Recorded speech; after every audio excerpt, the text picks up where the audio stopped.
I don't know where I would be if I wasn't here.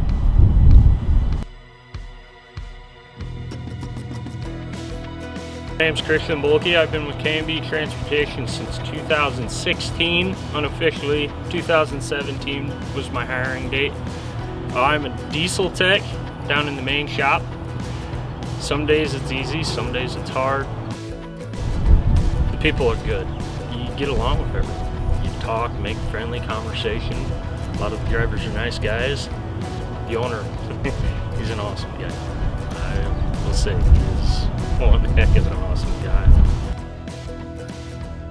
I want to leave a legacy for my kids on fixing trucks, knowing how to work on stuff. I've always loved it.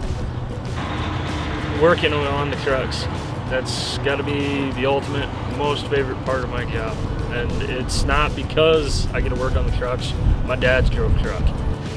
My dad was a mechanic before I was born. He was in the military, and I want to follow in his footsteps.